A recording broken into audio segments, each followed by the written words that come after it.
The rain-slicked streets of downtown Atlanta gleamed under the sodium glow of streetlights, turning the city into a blurred watercolor of hurried shadows and forgotten dreams.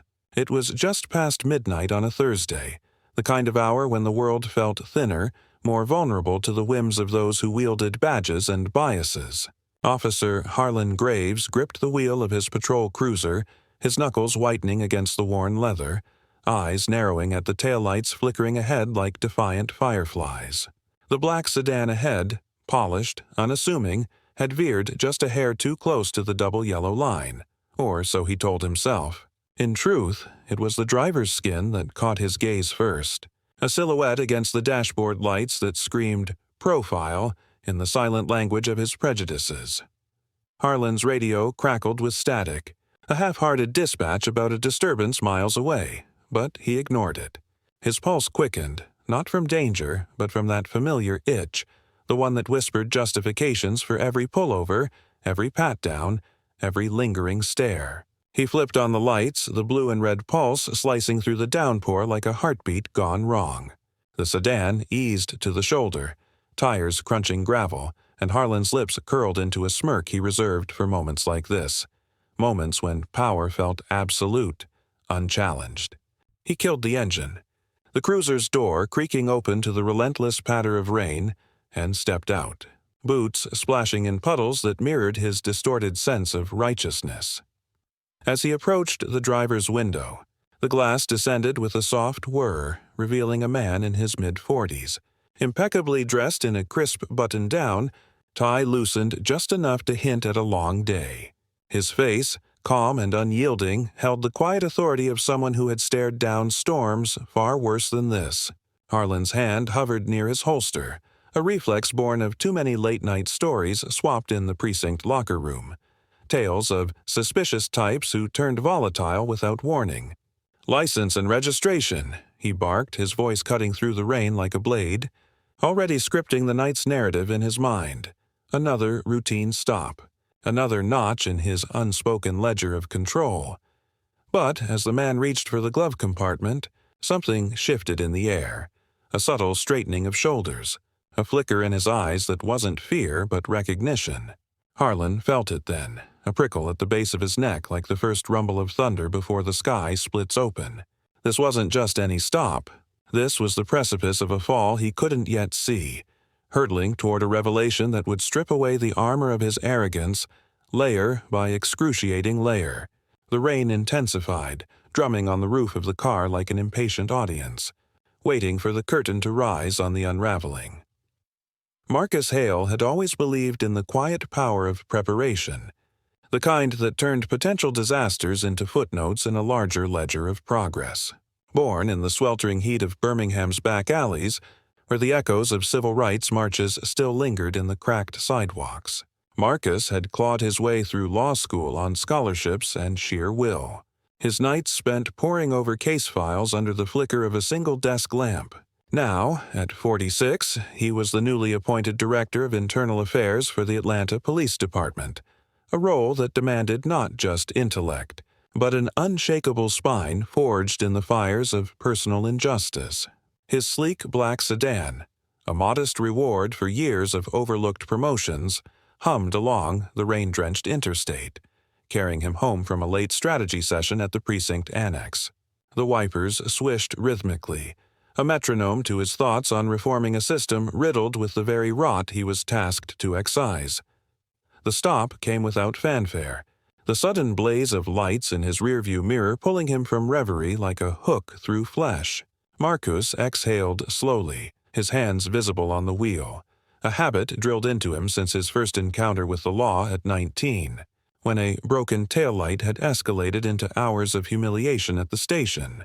He knew the script by heart: comply, de-escalate, document later. As the officer approached, Marcus noted the details with the precision of a man who had reviewed thousands of body cam footages. The purposeful stride, the hand brushing the holster, the rain beating on a uniform that hung a little too loose on a frame hardened by gym bravado more than fieldwork. Harlan Graves, for his part, carried the weight of 20 years on the force like a badge of entitlement. Raised in the pine-scented suburbs of rural Georgia, where law and order was code for preserving a world that favored his kind. Harlan had joined the academy with dreams of heroism that soured into cynicism after his first few busts. Promotions eluded him. Passed over for diversity hires, he muttered about over beers with his crew, each slight fueling a resentment that manifested in selective vigilance. Tonight's stop felt routine, a balm for the sting of another overlooked commendation. But as he loomed over the window, peering into the car's interior with feigned suspicion, he catalogued the man's flaws: the expensive watch glinting under the dome light, the faint scent of cologne that screamed uppity, the steady gaze that dared to meet his without flinching. Marcus handed over his documents with deliberate calm, his mind already racing ahead to the report he would file if this veered into territory he knew too well. Harlan snatched them, retreating to his cruiser under the guise of a routine check, though his real intent was to let the discomfort simmer. Inside the warm cocoon of the dash, he ran the plates, the system pinging back clean, no warrants, no priors that mattered. But the name on the license, Marcus Hale, tugged at a half-remembered memo from briefing, something about a new oversight boss, a transfer from D.C. with a reputation for digging deep. Harlan shook it off, stepping back into the rain, his boots heavier now with unspoken assumptions. He returned the documents with a deliberate slowness, his flashlight beam lingering on Marcus's face, probing for cracks in the composure. The air between them thickened, charged with the unspoken history of stops like this one, stops that built empires of distrust, brick by biased brick. Marcus adjusted his rear view, catching a glimpse of the officer's silhouette against the cruiser's lights, and wondered, not for the first time, how many more rain-soaked nights it would take to wash away the stains of a system designed to ensnare rather than protect. As Harlan circled the car, peering into the tinted windows with exaggerated scrutiny, Marcus felt the familiar coil of tension in his gut, the same one that had propelled him into this role, vowing to be the change his own experiences had demanded. Little did Harlan know the man he was profiling held the keys to his undoing, a fact that hovered just beyond the veil of prejudice, waiting to tear it asunder. The rain had morphed into a relentless sheet by the time Harlan decided to escalate, his frustration mounting with each unanswered ping of his intuition. He ordered Marcus out of the vehicle, citing safety protocols that rang hollow even in his own ears, a flimsy veil for the urge to assert dominance over this man who refused to shrink. Marcus complied without protest, unfolding his tall frame from the sedan, his suit jacket darkening under the deluge as water traced rivulets down his collar. The highway shoulder felt exposed, a narrow ribbon of asphalt flanked by the rush of passing semis, their headlights carving fleeting tunnels through the storm. Harlan's mind raced with justifications. The way Marcus's hands had moved too smoothly for the glove box, the faint bulge in his pocket that could be anything from keys to contraband in his biased lens. As Marcus stood there, arms loose at his sides, Harlan began the pat-down with brusque efficiency, his gloved hands roaming over shoulders, waist, thighs, each touch a silent accusation. Memories flooded Marcus unbidden. The summer of '98, pulled over for matching the description on a muggy evening, pressed against a squad car while neighbors watched from porches, whispering prayers or curses. That night had planted the seed of his career, transforming humiliation into a crusade. Now, under Harlan's probing fingers, that seed had grown into a forest of resolve, branches reaching toward accountability.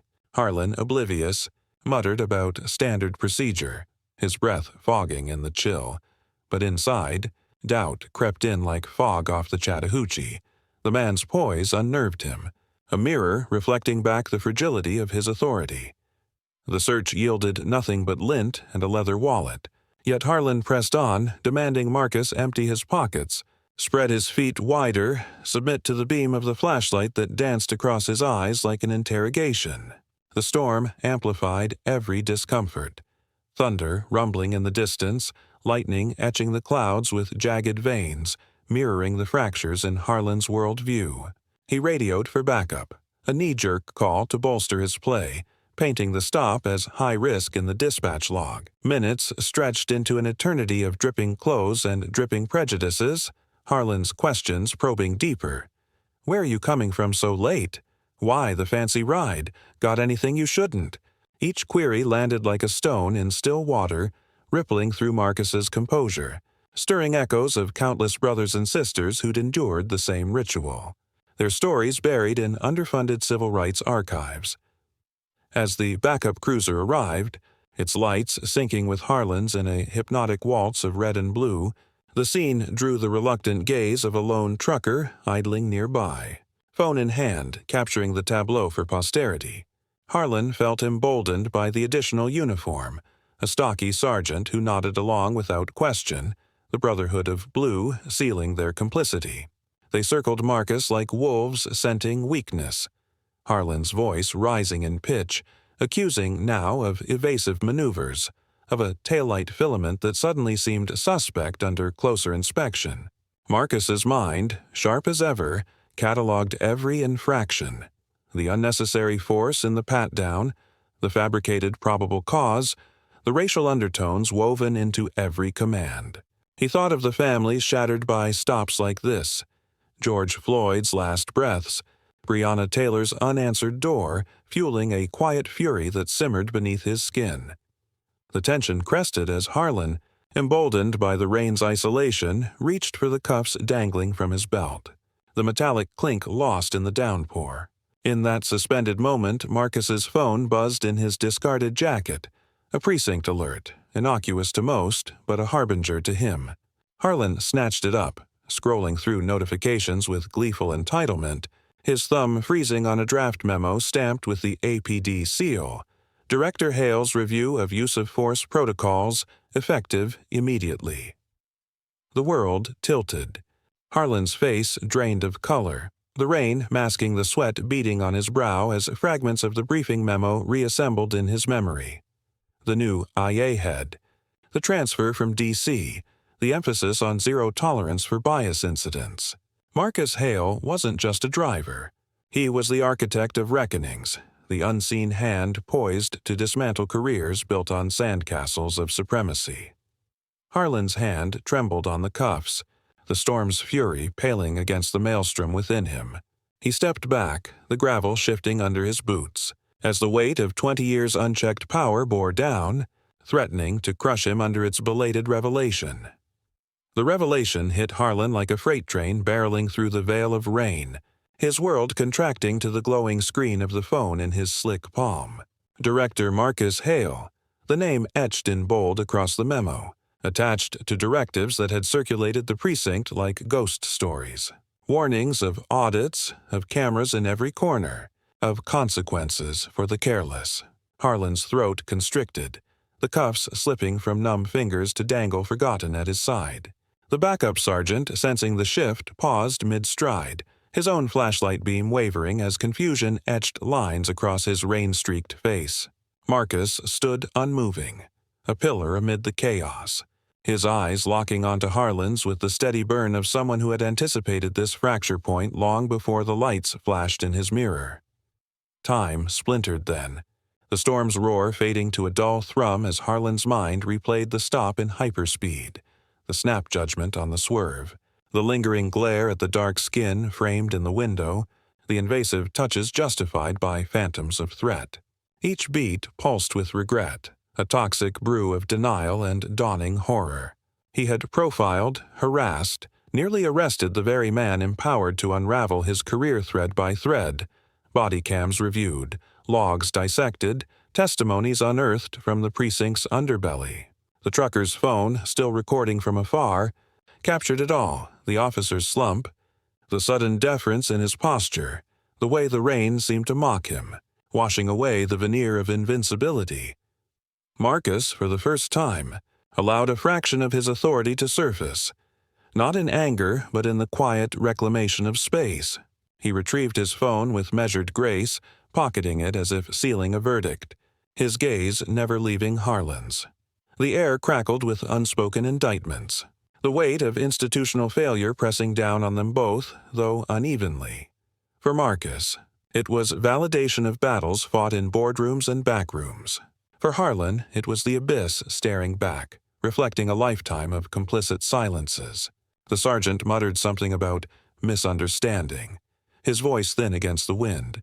But Harlan could only nod, the words dissolving on his tongue like ash. In that suspended heartbeat, Harlan glimpsed the broader tapestry, the endless cycle of stops that birthed movements, the quiet heroes rising from the profiled to pen the reforms. His hand rose, not to restrain but to wave off the escalation, the gesture feeble against the tide turning beneath him. Lightning forked overhead, illuminating Marcus's face in stark relief.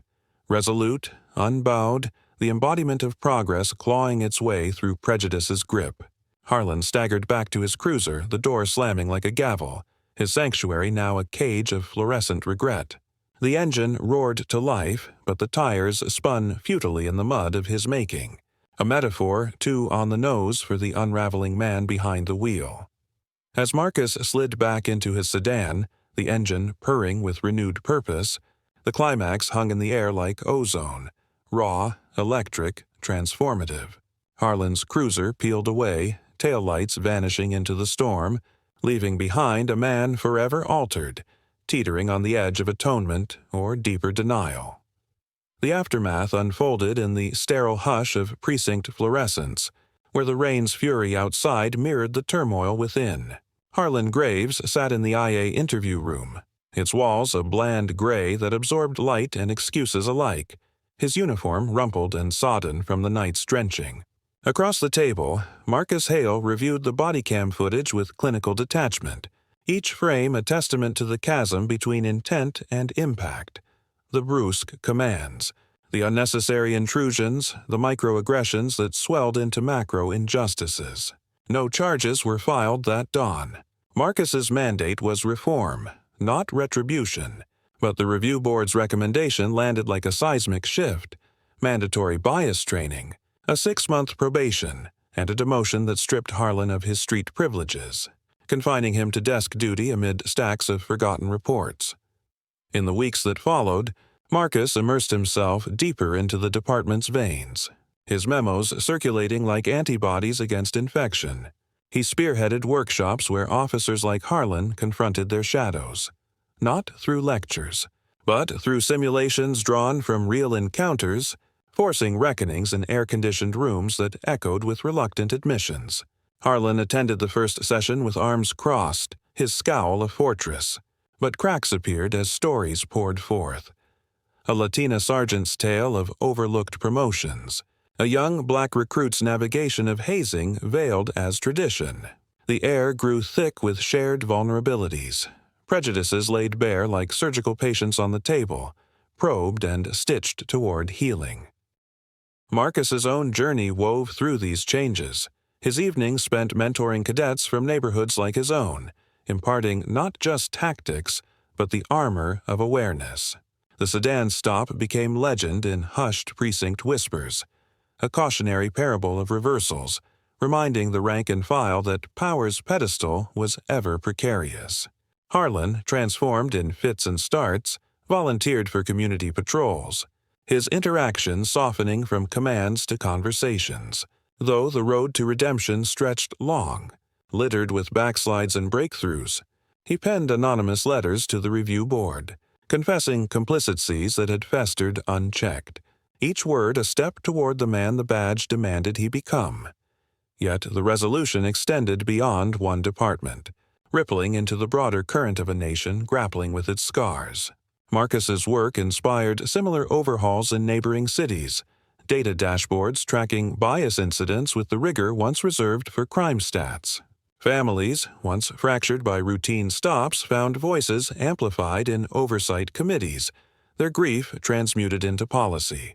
The storm of that night, once a symbol of isolation, evolved into a catalyst for connection, rainwashing clean the slate, allowing tentative green shoots of equity to emerge. In quiet moments, as Marcus steered his sedan through sun-dappled streets, he reflected on the fragility of progress. One arrogant pullover could unravel threads woven over generations, but one revelation could mend them anew. Harlan, staring at his reflection in the precinct window, saw not just a demoted officer, but a participant in a larger narrative, accountable at last. The system, flawed and fractious, bent under the weight of such encounters, inching toward justice not as a destination, but a relentless pursuit. And so, in the heart of Atlanta's resilient pulse, a question lingers like the fade of thunder. How many more rain-soaked nights must pass before the badges we trust reflect the better angels we aspire to? What if every stop, every scrutiny became a mirror for the wielder, forcing us to confront not just the profiled, but the profiler within? The story doesn't end with handcuffs dropped or memos signed. It echoes in every engine's hum, every wiper's swipe, urging us toward a horizon where authority serves all, untainted by the shadows of bias.